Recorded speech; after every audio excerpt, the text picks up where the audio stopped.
ጤና ይስጥልን ተመልካቾቻችን ከአማራ ሚዲያ ኮርፖሬሽን ጎንደር ስቱዲዮ የሰዓቱን ዜናዎች ይዘን ቀርበናል። ከዜናዎቹ ጋር ተስፋዬ አይጠገብነኝ አብራችሁን ቆዩ። እየተከናወነ የሚገኘው የኮሪደር ልማት ስራ የከተማን ማስተር ፕላን ያስጠበቀ መሆኑን የጎንደር ከተማ አስተዳደር ከተማና መሰረተ ልማት መምሪያ አስታወቀም።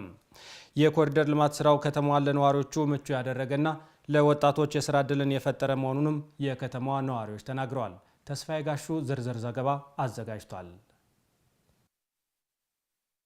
በጎንደር ከተማ እየተሰራ የሚገኘው የኮሪደር ልማት ስራ አንደኛው ዙር ተጠናቆ ሁለተኛው ዙር በሂደት ላይ ይገኛል። ያነጋገርናቸው የጎንደር ከተማ ነዋሪዎች የኮሪደር ልማት ስራው ዘርፈ ብዙ ጥቅሞችን እንዳስገኘ ገልጸዋል። አያለው ነጋ እባላለሁ። እዚህ ጎንደር ከተማ ነዋሪ ነኝ። ህብረተሰቡ የከተማው ነዋሪ እዚህ በረንዳ ነው የሚነግደው የነበረ።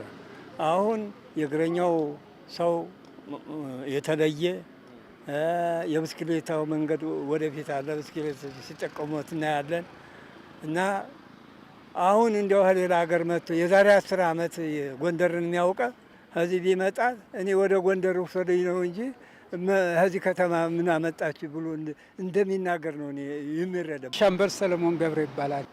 ጎንደር ባላት ጂኦግራፊካል አቀማመጧ ተራራማና ገደልማ ስለሆነች መንገዷ በጣም ጠባብ ነበረ። ከጠባብነቱ የተነሳ እንስሳት፣ የሰው ልጅ፣ መኪና የመሳሰሉት ሁሉ በአንድ መንገድ እየተገፋፉ እየተጨናነቁ ለህይወት አስጊ በሆነ መንገድ ነበር የሚካሄደው የነበር። አሁን ግን ሰው ለብቻው መኪና ለብቻው ሆኖ በመቀመጡ በጣም ደስ የሚያሰኝ ሁኔታ ነው ያለው። የኮሪደር ልማቱ ከተማዋን ውብ ከማድረግ ባለፈ ለዜጎች የስራ ዕድል መፍጠርን ጨምሮ ዘርፈ ብዙ ዕድሎችን እንዳመጣም ነዋሪዎቹ አንስተዋል። አብይ ሙሉጌታ እባላለሁ። በጣም ብዙ ነገር ብዙ ስራ አጥ ልጆች ወደ ስራ ገብተዋል። እንደው መጀመሪያ ያየሁት ነው እኔ ለበራሴ ስገመግመው። ውበት ጨምሮላታል። በፊት አሮጊት ነው የነበረች፣ አሁን ሙሽራ ሆናለች። ለከተማው ህዝብ አመጣ ከምንላቸው በመጀመሪያ ደረጃ ሰርቶ መብላት የተሳነው ሰራተኛ ተሰማርቶ ማግኘቱ በዚህም ተጠቃሚ ነው፣ በውበቷም ተጠቃሚ ነው እና ጥሩ ነገር ይዞ ስለመጣ ስራውን ስላገኘ ስራውን እየሰራ ስለሆነ ደስተኛ ሆኖ የተቀመጠ ነው ያለው። በምክትል ከንቲባ ማዕረግ የጎንደር ከተማ አስተዳደር ከተማና መሰረተ ልማት ዋና ስራ አስኪያጅ አቶ ሙሉጌታ ታደሰ የኮሪደር ልማቱ በጎንደር ከተማ ፈታኝ ሆኖ የቆየውን የከተማ ማስተር ፕላን ማስጠበቅ እንዳስቻለም አመላክተዋል። የኮሪደር ልማቱ አጠቃላይ ከማስተር ፕላኑን መሰረት አድርጎ እንዲሄድ ለማድረግም ከፍተኛ ሚና አለው። አንደኛ ተጀማምረው የቆዩ ያልተጠናቀቁ ህንፃዎች ነበሩ። እሱ ደግሞ በአጠቃላይ በከተማው ገጽታ ላይ የራሱ የሆነ ኢምፓክት አለው። እሱን መሰረት አድርገን የማስተር ፕላኑ በሚያዘው የቢልዲንግ ሃይት መሰረት አድርገን እንዲጠናቀቁ እያደረግን ያለንበት ሁኔታ አለና ከዚህ አንፃር የኮሪደር ልማቱ የተጫወተው ሚና ቀላል አይደለም። ስፔሻሊ ከአስፓልት ዳር ያሉ ቦታዎች በጎንደር ከተማ የሚከናወነው የኮሪደር ልማት ስራ ተጠናክሮ እንዲቀጥል ማህበረሰቡ የተለመደ ትብብሩን እንዲቀጥል የጎንደር ከተማ የከተማና መሰረተ ልማት ስራ አስኪያጅ መልእክት አስተላልፈዋል። በዘንድሮ ዓመት 20,000 ሄክታር መሬት በኮምፖስት ለማልማት እየሰራ መሆኑን የወገራ ወረዳ ግብርና ጽሕፈት ቤት አስታወቀም። ኮምፖስት በመጠቀም የአፈር ለምነት እየጠበቁ መሆኑንም የወረዳው አርሶ አደሮች ተናግረዋል። ቃል ኪዳን ኃይሌ ዝርዝር ዘገባ አላት። በአርሶ አደሮች የሚዘጋጀው የተፈጥሮ የአፈር ማዳበሪያ የአፈርን ለምነት በመጠበቅ ለሰው ሰራሽ ማዳበሪያ የሚወጣን ወጪ ለመቀነስ ይረዳል። ይህንን ጥቅም የተረዱት በወገራ ወረዳ ኮሶዬ ቀበሌ ነዋሪ የሆኑት ወይዘሮ ዘርፍ ያለማየሁና አቶ ስንቁ ገብሬ በርሚ ኮምፖስትና መደበኛ ኮምፖስት በማዘጋጀት ከሰው ሰራሽ ማዳበሪያ ጥገኝነት መላቀቃቸውን ይናገራሉ። ኮምፖስት በደንብ ነው የምናዘጋጅ። የበርሜል ኮምፖስትና የ3 ሜትር ጉድጓድ ኮምፖስ አትክልት የሆነ ቅጠላ ቅጠል ምናምን እየጨመርነ እሱን እያደረግን ነው የምናዘጋጀው። ልዩነቱ በቃ አሁን እህሉናውን ስናየው አገዳው ራሱ እርጥበት አለው፣ ውሃ በጣም የመቋጠር ባህሪ ያለው ኮምፖስ ማለት ነው እና ልዩነት አለው። በጣም ወርቅ ነው፣ ቆንጆ ነው። ወጪ ቆጥቦልናል እና ማዳበሪያውን ተወዷን ስለተወደደ ስለዚህ ኮምፖስ ነው ሁሉ መጠቀም ያለበት። በዚህ ዓመት ወደ 10 ኩንታል አዘጋጅተናል። በጥቅምት ነው የምንቀብረው። መጋቢትና ሚያዝያ አውጥተን እንበትነዋለን። ይዛል ቆንጆ ይሆናል። ማዳበሪያ እየተወደደ ሲሄድ አሁን ለኛ ብዙ ረድቶናል። ብዙ ጊዜ ነው በየጊዜው እንትን እንለዋለን። በቀለለ ቦታ እንረጫለን እየወሰድን ያን አካል ምን ሰኔ ግንቦት እንዘራዋለን። ያው ግብርኖችም እየመጡ በየጊዜው ይከታተሉናል። እኛም ለምደነዋል ጥቅሙን። በወገራ ወረዳ በተያዘው ዓመት ከ790 ሺህ በላይ ሜትር ኪዩብ ኮምፖስት ለማዘጋጀት ታቅዶ እየተሰራ መሆኑን ያስታወቁት የወገራ ወረዳ ግብርና ጽሕፈት ቤት ኃላፊ አቶ ቻሊ አዛኔ የተፈጥሮ ማዳበሪያ ለምርታማነት አጋዥ መሆኑንም ገልጸዋል። ሰው ሰራሽ ማዳበሪያ ዳፕ ነው የምንጠቀመው ለአንድ ዓመት ነው። ያም ደግሞ ብዙ አይነት ችግር ያጋጥማል። ከበዛ በጣም ያቃጥላል፣ የተለያዩ ችግሮችን ያጋጥማልና የተፈጥሮ ማዳበሪያ ግን በትንሽ በራሱ ማቴሪያል ነው የሚያዘጋጁ አርሶ አደሩ ወጭ የለበትም። አንድ ኩንታል ማዳበሪያውን 10,000 9,000 ብር ነው የሚሸጠው። ያን ደግሞ በጣም አቅመ ደካማ የሆነ አርሶ አደር ገዝቶ መጠቀም ስለማይችል ሰው ሰራሽ የተፈጥሮ ማዳበሪያ ግን ከዛው ከአካባቢው ነው የሚያዘጋጀው። አረንጓዴ እጽዋትን የእንስሳት ፍግን በተጠቅመን ነው የሚያዘጋጀውና አንደኛ የሚጠቅመው እስከ 5 ዓመት ነው። 1 ዓመት ከደፋ ነው። ሁለተኛ በአካባቢ ማቴሪያል ነው የሚዘጋጀውና አርሶ አደሩ ከዛ በመማር በዚህ ዓመት በሰፊው ከቅርብ በላይ እየፈጸምን ያለው ከሰው ሰራሽ ማዳበሪያ ጥገኝነት በመውጣት በተፈጥሮ ማዳበሪያ የአፈርን ለምነት ለመጠበቅና የተሻለ ምርት ለማግኘት እንደሚሰራም ኃላፊው አመላክተዋል።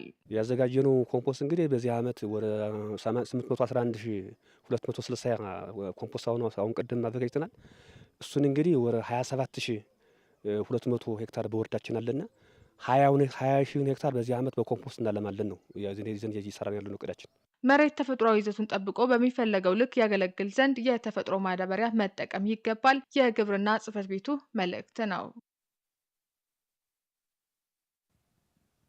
የግብር አሰባሰብ ስርዓቱን በማዘመን በዓመቱ ለመሰብሰብ የታቀደውን ገቢ ለማሳካት እየሰሩ መሆናቸውን በማዕከላዊ ጎንደር ዞን የምዕራብ ደንቢያና የታች አርማጮ ወረዳዎች ገለጹ። የማዕከላዊ ጎንደር ዞን ገቢዎች መምሪያ በበኩሉ እስካሁን 1.2 ቢሊዮን ብር ገቢ መሰብሰቡን አስታውቋል። ማህደር አድማሴ ገቢ መሰብሰብ ለሁለንተናዊ ገጽታ ግንባታና ለማህበረሰብ እድገት ትልቁን ድርሻ የሚወስድ ቁልፍ ተግባር ነው። በመሆኑም የግብር ከፋዮችን ግንዛቤ በማሳደግ በሚሰበሰበው ገቢ በአካባቢው የሚፈለገውን ልማት ለማምጣት እየሰሩ መሆናቸውን የታች አርማጭሆና የምዕራብ ደንቢያ ወረዳዎች ገቢዎች ጽሕፈት ቤት ኃላፊ ወንድወሰን ንጉሴና አቻሽ ባየ ጠቅሰዋል። ይህ ዓመት የገቢ እቅዳችን ከ186 ሚሊዮን በላይ ነው። እቅዳችን እስካሁን ደግሞ ያለን አፈጻጸም ወደ 32% አካባቢ ነው።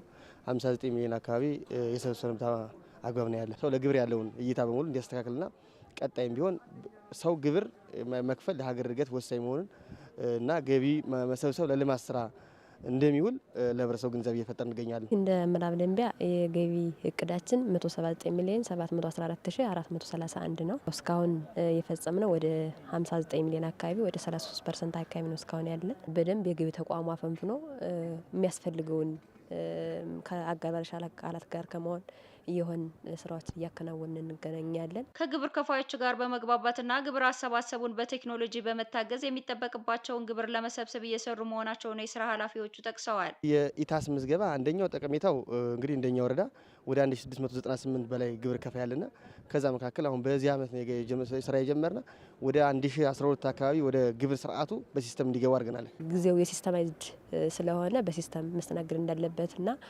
ደረጃ ሀሌታዊ ደግሞ ከየካቲት 1 ጀምሮ እስከ የካቲት 30 መክፈል እንዳለበት ከነጋዴው ጋር ተግባብተን ስራ የጀመርንበት መንገድ ነው ያለና ወረዳውም ያው ከሲስተም አኳያ አዲስ ስለሆነ ወረዳውን የጀመረው እሱንም በሲስተም እየወሰንና እየጨረስን በዛውም እያስከፈልን ያለንበት መንገድ ነው ያለ። እስካሁን በበጀት ዓመቱ የተሻሻሉ አሰራሮችንና ቴክኖሎጂን በመተግበር 1.2 ቢሊዮን ብር ገቢ መሰብሰቡን የማዕከላዊ ጎንደር ዞን ገቢዎች መምሪያ የግብር አሰባሰብ አወሳሰንና ክትትል ዋና የስራ ሂደት አስተባባሪ ሀብታሙ ጌጤ ጠቅሰዋል። አዲሱን የገቢ አሰባሰብ ስርዓት በዞኑ ተግባራዊ በማድረግ የግብር አሰባሰቡን የማዘመን ስራ ተከናውኗልም ብለዋል። በዚህ በጀት ዓመት እንግዲህ ጥቅል ከመደበኛና ከአገልግሎት ገቢ ወደ 3 ቢሊዮን አካባቢ እንሰበስባለን ብለን ነው አቅደን እየተንቀሳቀስን ያለ ነው።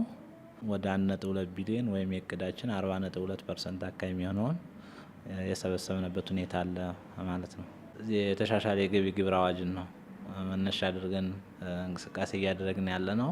ከዚህ በፊት ያልተለመደ ተግባር በዚህ ዓመት እንዲለመድ አድርገን ግብር ከፋዩ ላይ ይደርስ የነበረውን ጫና ማለት በአንድ ክፈል ከማለት ይልቅ በአመት 4 ጊዜ አድርጎ ማስከፈል ለግብር ከፋዩም ጫና ይቀንሳል። በግብር አሰባሰቡ አዳዲስ ህጎችን ለግብር ከፋዮች በማሳወቅ የነጋዴውን አመለካከት እየተሻሻለ መምጣቱን አስተባባሪው ጠቅሰዋል። የግብር ከፋዩ የግብር ላይ ያለው የግንዛቤ ደረጃው ትንሽ ከፍ ስላለና የህግ ተገዥነቱም ስላደገ ነው። እኛም መስራት ያለብን የአስተምሮ ስራዎች አሉ። በተለይ በዚህ በጀት ዓመት ደግሞ በርካታ አዳዲስ ህጎችም ስለወጡ እነሱን አዳዲስ ህጎችንም በማሳወቅ በኩል መስራት የሚጠበቅብን እንዳለው ነው። ግብር ከፋዩ ግን በየጊዜው ለገቢ ተቋሙና ለግብር ያለው አመለካከትና ግንዛቤ ከጊዜ ወደ ጊዜ እድገት እያሳየ ስለመጣ ይህንን አሁንም ቢሆን ለነገ የማይባል ጉዳይም ስለሆነ አጠናክሮ መቀጠል ይጠበቅበታል ተቋሙ። ቀሪ ወራቱንም በአመቱ ለመሰብሰብ የታቀደውን በተሟላ መንገድ ለማሳካት ቅንጅታዊ አሰራሩን በማጠናከር እንደሚሰራ መምሪያው አስታውቋል። በማህበራዊ ትስስር ገጾች ሐሰተኛ መረጃዎችና የጥላቻ ንግግሮችን ማሰራጨት በህግ የሚያስጠይቅ መሆኑን በጎንደር ዩኒቨርሲቲ የህግ ትምህርት ቤት መምህር ጠበቃና የህግ አማካሪ ዮሐንስ ይታየው ተናገሩ። ማርታ ዱኛ ተጨማሪውን እንደሚከተለው አዘጋጅተዋለች። ማህበራዊ የትስስር ገጽ በተለያዩ ቋንቋዎች መልክዓ ምድር፣ ፖለቲካዊ ወይም ኢኮኖሚያዊ ደንበሮችን ጥሰው ሰዎች እርስ በርስ እንዲገናኙ ያስችላል። በዚህም በዘመናችን አስፈላጊ ከሆኑ የመገናኛና የመረጃ ምንጮች አንዱ ሆኗል። በዘመናዊ ህይወት ውስጥም ጉልህ ሚናን ይጫወታል። በተቃራኒው ደግሞ ሐሰተኛ መረጃዎችና የጥላቻ ንግግሮች እየተስፋፉ መሆኑን አሚኮ ያነጋገራቸው የማህበራዊ ትስስር ገጽ ተጠቃሚዎች ያነሳሉ። ክንዱ ተገን እባላለሁ። የጎንደር ከተማ ነዋሪ ነኝ። የሶሻል ሚዲያን ንቃተ ህሊና የሌላቸው ሰዎች ከህገ ወጥና ወደ ጥላቻ በሚያመዝን መንገድ መስመሩን ይህን የሶሻል ሚዲያ የመጠቀም ህጉን ወደ ህብረተሰቡን ወደ አንድነት ወደ ማያመጣ መንገድና ህብረተሰቡን እርስ በርስ በሚያቃርንና በሚያራርቅ መንገድ ሰዎች እየተጠቀሙትኝ እናስተውላለን። ስሜ በአለም ላይ መኩሪያ ይባላል። የምኖረው ጎንደር። በአሁኑ ሰዓት እንዲሁም እኮ ሲጀመር አብዛኞቹ መረጃዎቹ ሐሰተኛ የሚበዛባቸው ናቸው። ስሜ ጌት ዘላለም ይባላል። አሁን ላይ የኛ ሀገር የሚታየው የሆነ ብሔር የሆነ ብሔር አታክ ያደረገ ይባላል። ሌላ ደግሞ የእምነት የሆነ ንግግር ይተቻል። በዛ የሆነ ጥላቻ ንግግር ይተላለፋል። ይሄን ብዙ አለ ማለት በጣም ብዙ የሚታየው ማለት ነው። በማህበራዊ የትስስር ገጽ ላይ የሚሰራጩ መረጃዎች ጥንቃቄ ካልተደረገባቸው ለግለሰብም ሆነ ለሀገር አሉታዊ ጉዳቶች እንዳላቸው የማህበራዊ ትስስር ገጽ ተጠቃሚዎች ጠቅሰዋል። ሀገር እንደ ሀገር እንዳትቀጥል ያደርጋል። የሀገር ፍቅር እንዲቀንስ ያደርጋል። መንግስትና ህብረተሰቡ ወይም መንግስትና ዜጎች ደግሞ እንዲራራቁ ያስችላል። ይሄ ደግሞ ተገቢ አይደለም። በአሁኑ ሰዓት በተለይ ዘረኝነት የተስፋፋውን በዚህ ምክንያት ነው። ሌላ መጥፎ ጥላቻ ይዘራል። ከዛ ደግሞ አልፎም ብዙ ቀውሶች ያመጣል። ኢኮኖሚ፣ ፖለቲካዊ፣ ሌላም ብዙ ነገሮችን ያሳጣናል።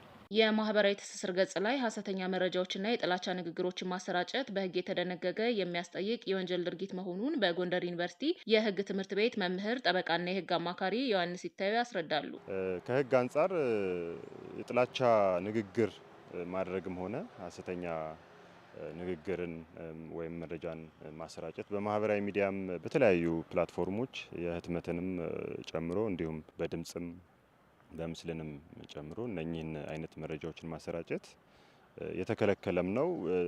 ተደርጎም በሚገኝ ጊዜ በህግ የሚያስቀጣ ወንጀል ተደርጎ ተደንግጓል። አዋጅ ቁጥር 1185 በ2012 ዓ.ም የወጣ አዋጅ ማለት ነው። እውነትን መሰረት ያላደረጉ መረጃዎችና የጥላቻ ንግግሮች ተሰራጭተው በሚገኙበት ጊዜ እስከ 5 ዓመት የሚደርስ እስራት እንደሚያስቀጣ መላክተዋል። የጥላቻ ንግግር በሚሆንበት ጊዜ እንደው ቀለል ያለ በሚሆንበት ጊዜ እስከ 2 ዓመት ድረስ የሚያስቀጣ የወንጀል ድርጊት ሆኗል።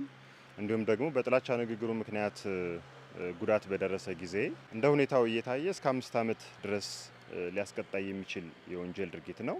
ሐሰተኛ ንግግር በሚሆንበት ጊዜ ደግሞ በቀላል ደረጃ እስከ 1 ዓመት ድረስ የሚያስቀጣ ነው። ከበድ ባለ ደረጃ ደግሞ እስከ 3 ዓመት ድረስ የሚያስቀጣ የወንጀል ድርጊት ተደርጎ ይወሰዳል። ማህበራዊ ትስስር ገጾችን በአግባቡ ጥቅም ላይ ከዋሉ ማህበረሰብን በማንቃት ሀገራዊ ልማትና አንድነት ለማጠናከር የጎላ ሚና እንዳላቸው አቶ ዮሐንስ ጠቁመዋል። ተመልካቾቻችን ከአማራ ሚዲያ ኮርፖሬሽን ጎንደር ስቱዲዮ ለሰዓቱ ያዘጋጀናቸው ዜናዎች እነዚህን ይመስሉ ነበር። ከዜናዎቹ ጋር እኔ ተስፋዬ አይጠገብ አብሬያችሁ ቆይታ አድርጌያለሁ። ጤና ይስጥልን።